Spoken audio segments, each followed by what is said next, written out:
Mahery Lanto Manandafy efa lasa soamantsara ny tsabo tena any ivelan'ny Madagasikara izy amin'izao ankehitriny izao taoriany izay olana ara-pahasalamana izay nahazo azy taoriany fivoahan'ny fonja izay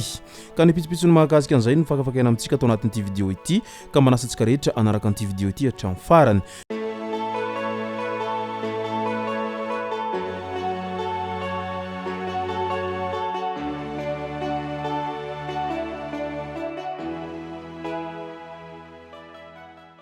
Ny tonga tsy miarahaba hono namantesitra ka dia faly miarahaba isika rehetra mpanaraka tsy tapaka an'ity chaîne ity tena ko amin'ity androandroany ity arakin'izay fanatsipiko zay dia ny mahakasika ny raha Mahery Lanto Manandafy no tena iomparantsika atao anatin'ity vidéo ity fa milohan'izay dia andao aloha resantsika ireto tsara ho fantatra manaraka ireto. Von'olona atao Nosbe Helville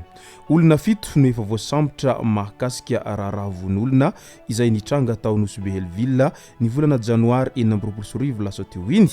Nisy tamin'izy ireo no nandray anjara mivantana izay mbola nahitana proof mivaingana ary nisy koa ireo izay mpiretsi-kombakomba ka natolotra ny fitsarana avy hatrany izy ireo taorian'izay. Raha tsy hivina olona misa telo no maty voatsatokantsy tany an-toerana ny faramparany volana janoary lasa teo iny noho ny tsy fandriampahalemana izay nisy tany an-toerana. Antony nametrahany mpitandro filaminana ny couvre-feu taorian'izay izany rehetra izany. Voalaza fa efa miverina tsikelikely ny fandriampahalemana any an-toerana any amin'izao fotoana izao. Na izany azy manentana ny rehetra mba ho tony sy hanaraka hatrany ny lamina izay napetraky ny mpitandro filaminana indrindra ny fitondrana kara-panondro rehefa mivezivezy amin'ny alina ny any an-toerana any amin'izao ankehitriny izao taorian'izay resaka von'olona tany Nosbe Helville izay.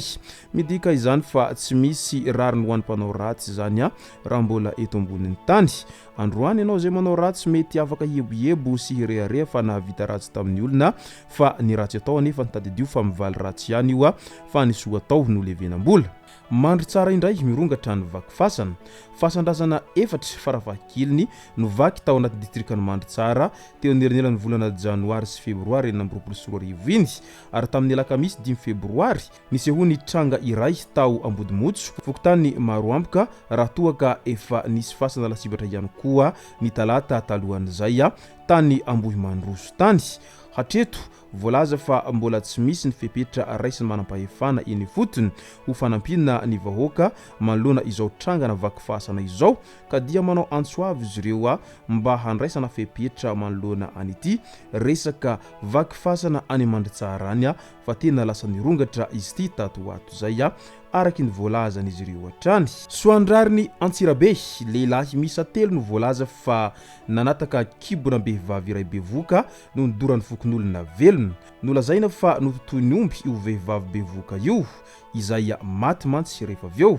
rehefa natao anefa ny fizahana dia hita fa notatahana ny kibony hatramin'ny fivaviny namoahana ilay zaza tao an-kibony ka nangalana ny masony. Ny 4 febroary 2024 lasa teo fantatra ireo lehilahy izay misa telo voalaza ho navandoza nanao izany ka nalefa tao amin'ny poste gendarmerie atao tsara honenana. Tsy nanaiky anefa ny fokon'olona fa avy hatrany dia nanao fitsaram-bahoaka nandoro velona anireto voalaza fa navandoza ireto. Efa niezaka niantso ireo namany hanampy azy ireo ny zandary saingy mbola tsy tonga nefa n'izy ireo dia efa novonoany fokon'olona ireo telo lahy izay navandoza tao anatin'izay habebina izay voalaza ho nataon'izy ireo mba ho fakana ny maso ny zaza tany an-kibom-behivavy izay bevoka izay novonoan'izy ireo zay. Manoloana an'izay raha fandoran'olona Velona izay moa dia maro ny milaza fa diso ny filazana fa Velona ny iray tamin'ireo telo lahy ka ny olona roa efa voasambotra. Diso ny filazana an'izay fa Velona iray tamin'ireo telo lahy izay nodorana Velona tamin'ny komina tsara honenana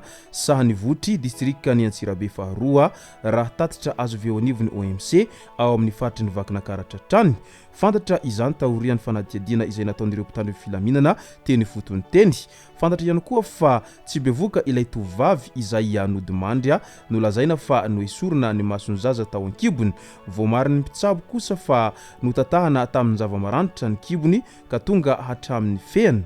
olona roa no efa voasambotra amin'izao fotoana izao mahakasika ity raharaha fandorandolona velona ity. Mbola mitohy hatrany ny fanadihadiana ataon'ireo mpitandro ny filaminana indrindra fa ny mahakasika ny fahafatesan'ilay tovovavy izay nahavoarorohy olona misa enina ahitana 3 lahy sy 3 vavy. Anisan'izany ireo 3 lahy izay efa nodimandry nodorana velona ka ireo 3 vavy indray no manohy ny famotorana amin'izao fotoana izao. Niakatra fampanaovana taon'ny Tsirabe tamin'ny andro 6 febroary 2024 ity raharaha ity ary ny mpitandro ny filaminana maromaro no efa nalefa any amin'ny commune Tsarahonena Sahinivotry amin'izao fotoana izao ho famerenana ny fandriampahalemana any an-toeranany. Ene io moa zany matoa misy izay fitsaram-bahoaka izay dia Samia mandintena ny rehetra fa mety goragora izay ny fitsarana matoa tafiditra amin'izay fitsaram-bahoaka izay ny vahoaka satria tsy vitsy amin'ireo zay nanao ratsy na ihany koa ireo zay nanao habebina dia migadra kely ao anatin'ny fotoana fohy rehefa aveo dia mahazo fahafahana ihany na ihany koa mahazo fanelefahan-tsazy ka mety ho anton'izay no mahatonga anireo vahoaka lasa tsy matoky intsony ny fitsarana sy tsy matoky intsony ireo mpitandro filaminana ao anatin'izany rehetra izany satria matetika izay manambola sy izay manambavavona no marina ekena lalandava raha ho an'ny Madagasikara satria manjaka be ny kolikoly ao anatin'izany rehetra izany ka raha toa ka tsy ilaina izay fitsaram-bahoaka izay dia tokony apetraka tsara izay tantandalana sy Madagasikara lavitry ny kolikoly izay amin'izay mantsy mahatoky tanteraka ny fitsarana sy ny mpitandro filaminana ny rehetra ao anatiny izany rehetra izany ka dia mangahery ny fianakavian'ireo izay niarambonina tao anatin'izany rehetra izany na ireo fianakavian'ireo jolahy izay novonona ny dorana velona na ireo fianakaviany izay vehivavy izay novonon'ireo jolahy ireo fa tena habebina izany vitan'izy ireo zany raha toa ka tena nataon'izy ireo marina izay famonona olona mba hakana ny zaza tao anaty kibony izay.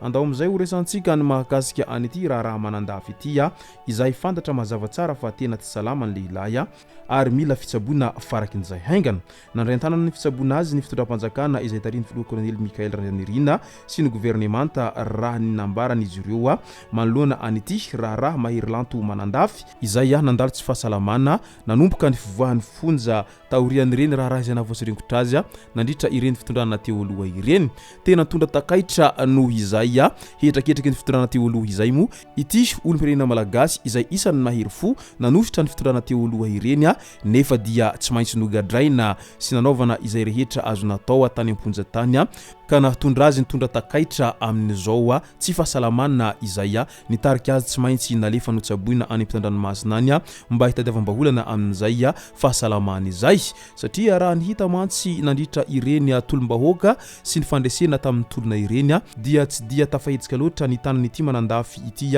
taorian'izay nivoahan'ny fonja izay fa toa olona tratrany ireny avese ireny raha ny fijery azy nandritra ireny horonan-tsary sy ny sary miparitaka etsiroa ny amin'ny mahakasika azy ireny noho ny takaitra izay navelany izay fitondrana teo aloha izay tamin'ity olom-pirenena malagasy ity hatrany ka noho izay dia mirary fahasalamana feno ho an'ny Manandafy ity